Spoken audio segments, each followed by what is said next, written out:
from this to this. Apple cider is a constant in our home, but I hated buying apples to use in it, and then we didn't get to eat the apples. So I use apple pieces. These are the cores that I cut off from apples, chunks that have gone bad, that sort of thing. I started doing it this way several years ago when I bought a ton of apples one year and made things, and I wound up with all these pieces. I had cores, I had chunks, bruised chunks, and I had just the peels. And it occurred to me that I could just make apple cider out of those. So you have your 3 pounds of apple pieces, a variety better than one single kind in our opinion, 1 large orange or a few of the smaller ones. I put a 1/4 cup of brown sugar. You can also use white sugar if that's what you prefer. I've never used a sugar substitute, so I can't speak to that.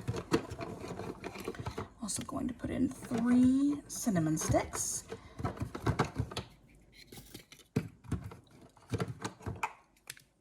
If you do not have whole cinnamon sticks and whole cloves and want to use ground versions, I will leave the amounts down below.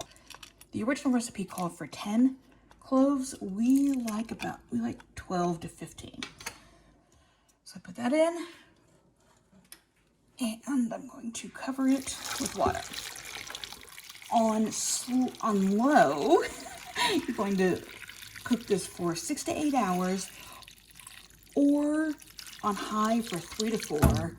And like I said, if you want to use a pressure cooker to help speed it along, go for it.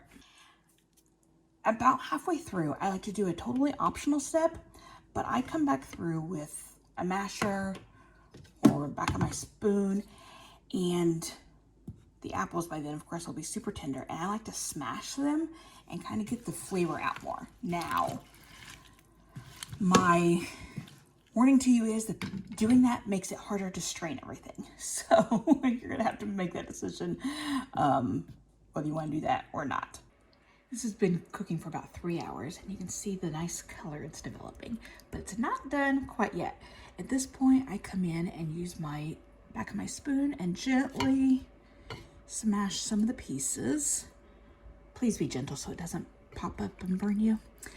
Learned that the hard way. And then I fish out all my orange pieces. If I let the orange pieces go much longer, I start tasting the bitterness from the rind. So I just fish them out and set them to the side. When I am all done, I will do one last squeeze of these into it. But they're too hot to handle right now, and I just do it at the end. I'm gonna let this continue cooking for probably 3 more hours. We have to leave the house in about 4, so probably 3 so that I can get it cooled before we leave. I hope you can see how much more color that has now. Much deeper, and it's ready to go. I use my big mesh strainer and strain out and let things drip. I will then take this spoon and kind of go through it, but I just tried it a couple times and my thing keeps falling in, so I need to use 2 hands. So I'll do that when I'm off. And then throw this away. I save it and put it in my compost, but I'm gonna go through and do all that. And then I'm gonna go back. Oranges, I just give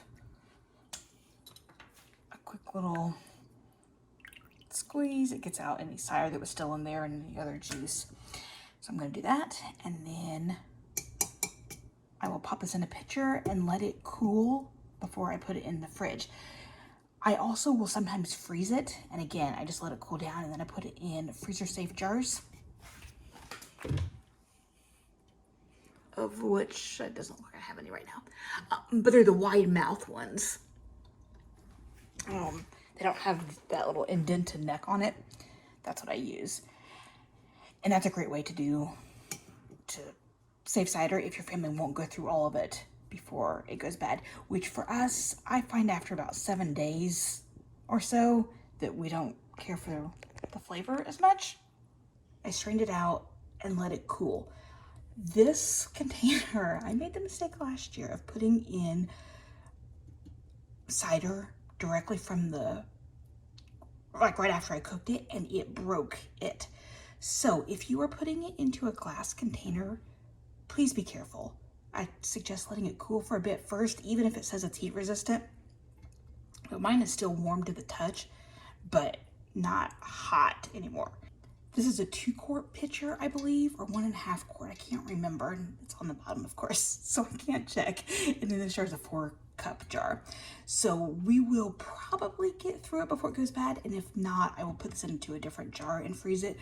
Or I will use it to make baked apple cider donuts or make it into a syrup for pancakes. We'll use it somehow. You can click on the screen right now and check out some of my other fall favorites. I'll see you in the next video.